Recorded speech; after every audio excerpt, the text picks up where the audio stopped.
Hello, David. How are you? I'm doing great, Ray. Thanks for having me on today.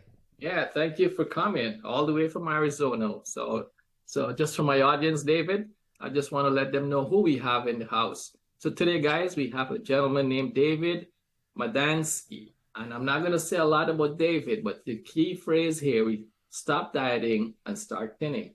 So that's David catchline. And that's why I'm interested to bring David on board. Welcome aboard, David. Thank you, Ray. Yeah, cool, good. So our show, just to put a little perspective to it, we talk about the four F's and what we do, Sean and I, which is my son. We interview males all across the world.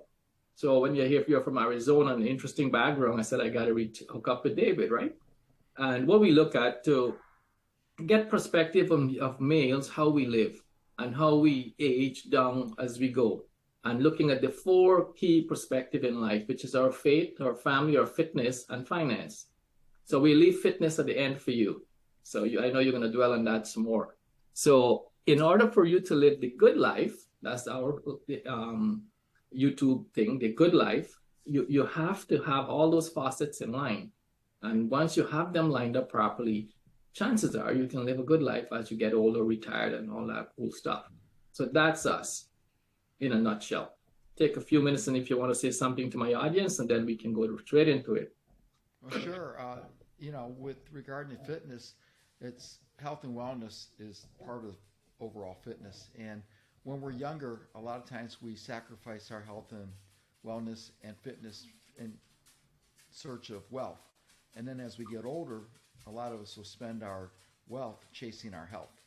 So I look for getting a good balance between the two so people aren't spending their health chasing wealth and aren't spending their wealth chasing their health. Oh, I like that phrase, man. That's well said. I don't remember hearing it that way, but that's pretty cool. That's a very very nice way. Thank you, thank you. So we will start with our first step, which I like to start with, is the faith aspect of our lives. So my audience know exactly what is faith to me. For me, faith is that spiritual being that we work towards or concentrate or focused on. So what is faith for you? Faith for me is being spiritual. Yeah. I believe in a higher power, a higher being, and I trust in the universe. And I believe there's a force, for lack of a better term, out there. And what we put out to the universe is what we receive. So if we're wishy washy or we don't ask specifically, then we're going to receive exactly what we ask for. For example, if you say you want to make more money and you're making, $100 more a month, is that really what you want, or do you want to make, $5,000 more a month? So you have to tell the universe specifically what you want. Man, it's so cool when I chat with you guys, you know. I don't know. I try to pick who I come, and my mission is not to bring everyone, but I want to bring everyone. With time I'll bring everyone and anyone. But you guys say the same message with the universe and careful what you ask for, be specific with date and time and a month and all that stuff. It's so cool that I read books on that. I learned that every time I talk to people like yourself, David, it just reinforces my belief. And I hope my community is listening to this conversation and can gravitate towards that belief if they're already not there. Thank Oh, thank you. And it especially applies to our eating habits and our health. If you focus on the negative and being overweight or you want to get in better shape, then that's what the universe is going to get you. Because as Oprah Winfrey says, what you focus on expands. So what I tell people is focus on what you want. So eat healthier, focus on eating healthier. If you want to be in better shape, focus on exercising or just doing physical activity. For example, Rebel Wilson lost 77 pounds in a year simply by walking 1 hour each day. Now, wow. you don't have to walk an hour each day. What another actress, Mindy Kaling, does when she gets a 10-minute break, instead of being on social media or texting friends, she goes for a 10 or 15-minute walk. So you can break it up throughout the day. You don't have to spend an entire hour doing physical activity. So true, man. Well said. Well said. As we go down to fitness, I'll talk about how I do my thing because time is of essence of all of us lives, right? We're busy people. So how I spend my time with exercising. So thank you. That's awesome. That's well said. Now, family. Let's go with family. I know you guys went to, was it Hawaii? You guys went recently when we No, first spoke? You went somewhere where they had a storm? Mexico. It was Rocky Point, Mexico, where they had the store. Hurricane came through. We were fortunate. We got out before the rain came. We were there for the high winds, but we left before the rains. And a couple weeks before that, my wife and I were in Mazatlan, Mexico. Okay, you like Mexico? What? Yeah, it's a great place to visit. The people are terrific. We like Rocky Point because it's only a 3.5 hour drive from our house in the desert to the Sea of Cortez, and we get to have positive ions from the ocean. Wow. Oh, that's therapy, man. So good. So tell me a little bit about how you put your busy life together with family, and what is family towards going down the slope of getting older, retirement? What does family mean to you in your perspective of life? Well, family should come first. That should be above all else. As a former divorce lawyer, I saw too many families broken up, and I didn't care what the parents did to each other. What bothered me is what the parents did to the children. So I think raising kids, it's very important to make sure that they're not put in the middle of any situations. And family to me is just, being there for, your spouse and being there for the kids. Wow, interesting. Very good. I want to circle back to our first point. When you just said you're a divorce lawyer, I was telling Sean, I want a lawyer on my on our show, right? And there you go. I asked for what I wanted, and here is David, right? The thing works, man. It does. Excellent. Thank you. Thank you. Okay, that's well said on the family part. And I know my audience are listening and they are looking at family and realizing that it's such a critical thing as you go down, get older in life, to embrace your family. Start now. If you're a little late to the boat, to the party, that's fine. But start now, and nurture your family towards that end that you're heading. Right. Thank you. Exactly. All right, and the same with finance. Now, finance is a critical part in our lives. A lot of people said, "Well, I'm probably too late to start my saving, or I'm too young, or I still got time." I don't know why people misjudge the thing. For me, it's an education that is not being known to a lot of people, and people refuse to take financial education. What is your takeaways on that, David? Well, everybody's situation is different, and financial freedom means different things for different people. True. For some people, they would like to have a lot of money so they can buy expensive toys like, boats and airplanes, helicopters, expensive homes, go on expensive exotic vacations and trips. For other people, financial freedom means not having to pay a mortgage or having enough money coming in each month where they can enjoy life the way they want to. So everybody has a different perspective on what it means to be wealthy, and what works for Mark Cuban may not work for someone else, and vice versa. And what a lot of people forget is, the billionaires like Mark Cuban and Jeff Bezos and others, they were poor at one time. They were living on hot dogs, and now they have the wealth to enjoy the life they want. But there are other people who had a lot of wealth, lost it, and are still happy because they're enjoying the lifestyle that they have. They may have a smaller house, not drive as an expensive vehicle. So it's all a matter of what's important to you. For me, my health is the most important thing. So I'd rather spend extra money on taking care of myself with the supplements and having time to rest and rejuvenate, and not worry about the stress of the money. I put it out to the universe that when we need extra money, that it'll show up, and it usually does. Wow, that's so cool, man. That's so cool. It's hard. It's so hard for people to understand the concept that you all need money, right? Yes, it's a essential part. Our dog barking, but it seems like it's yours, right? It's mine. I'm sorry. No, that's okay. That's okay. That's authentic, man. That's real. So, a lot of people think, how people view money. Some people chase money down. Some people go after it, get 2 jobs, 3 jobs, and all they focus on, like what you said earlier from Oprah, is what you think you attract. And that's so true, right? Because if you're thinking bills, bills, bills, you attract more bills. Right. but it's a hard sell for people to work that mental toughness out of them and to be how to put it to start think differently. And why am I worrying about my bill? If I worry about my bills, more bills will come, or it would never go away. Exactly. Instead of focusing on what you don't have, Yeah, focus on what you do have.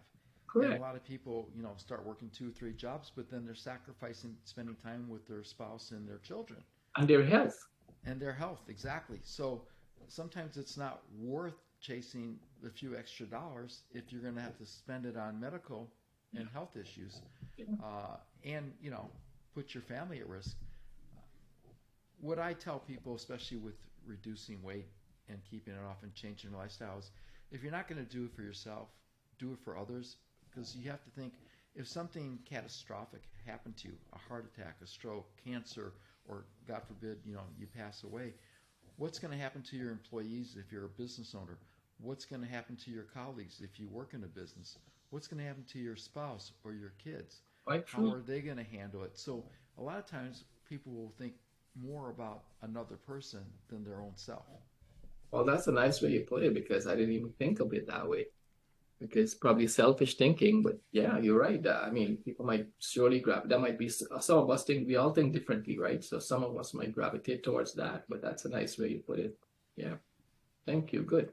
So let's go straight into your topic, fitness. It's all you. Go ahead.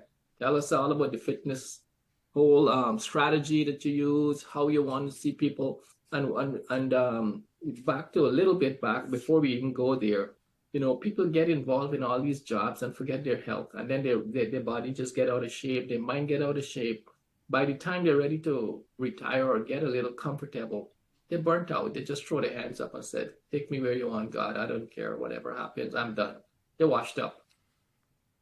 Well, exactly. Let me give a little background to the audience about myself. When Yes. I was younger, I was always fit and trim and healthy and took care of myself.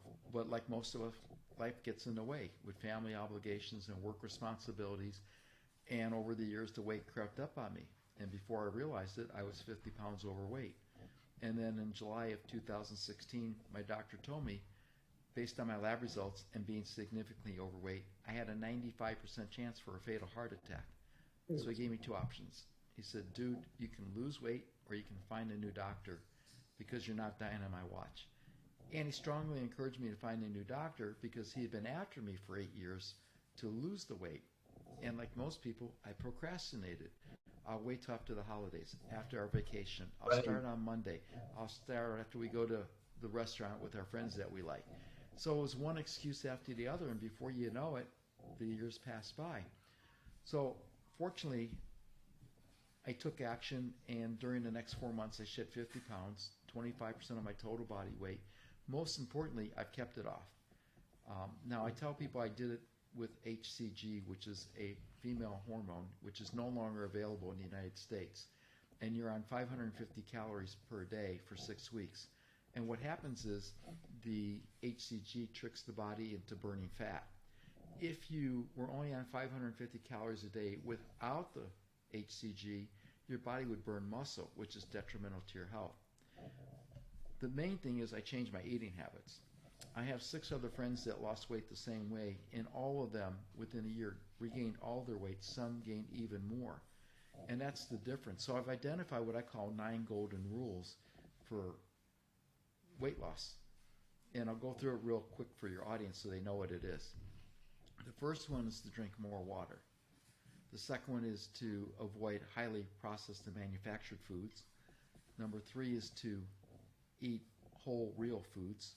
Number 4 is to get adequate sleep. Number 5 is to eat slowly or eat slower. Number 6 is to eat small portions. Number 7 is to think positive. Number 8 is to give your body time to digest the food. We call it rest to digest. And number 9 is physical activity. I advocate walking as a physical activity. So these are simple things that everybody knows what to do. We just don't do it. Quite And true. that's the underlying issue, because people will look at it and say, well, I know that, and I understand you know that. Are you doing it? And most people say no, and that's the question is why not? Why not?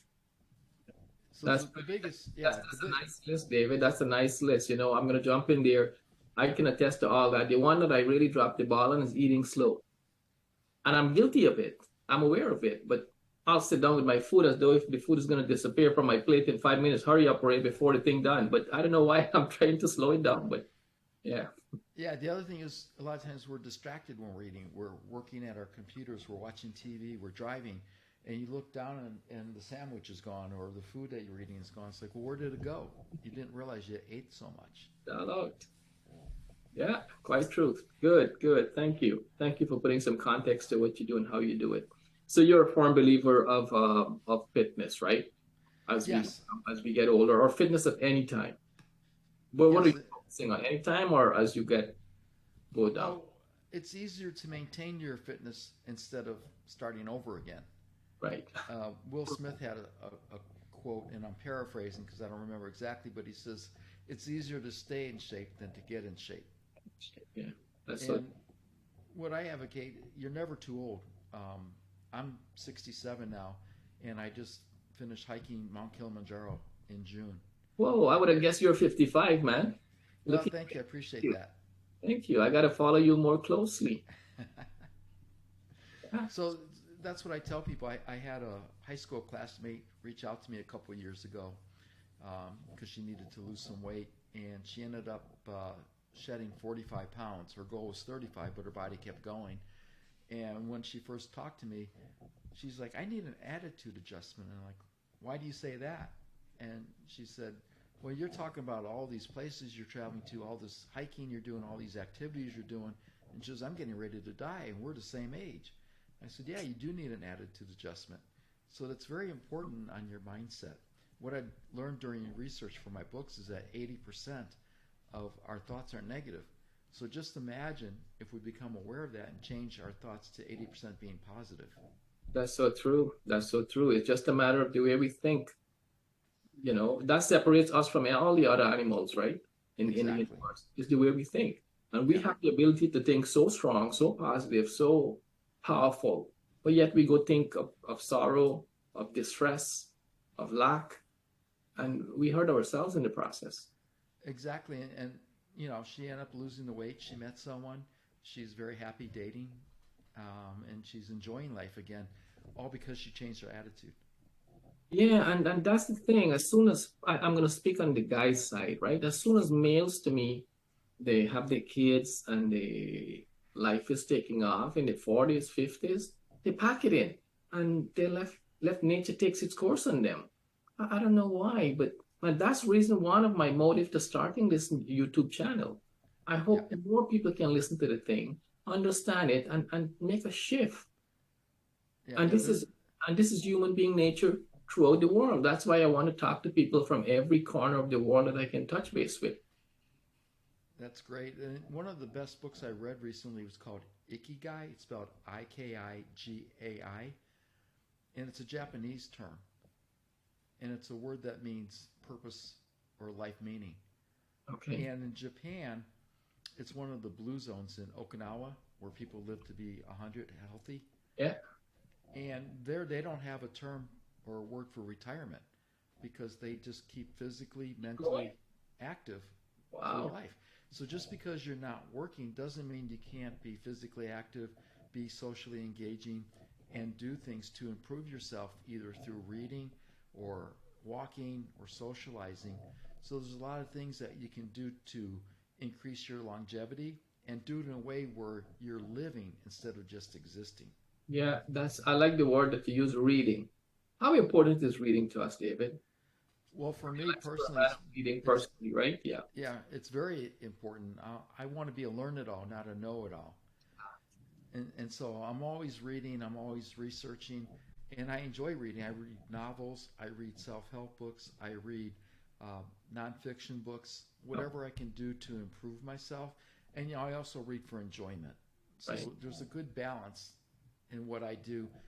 So everybody has to figure out what's important to them and find an author that they like. Um, Earlier, I enjoyed reading a lot of Clive Cussler books. Um, Okay.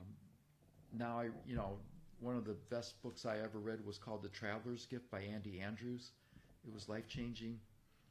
And What so is the name of say the name of it again? The Traveler's Gift. by Andy Andrews.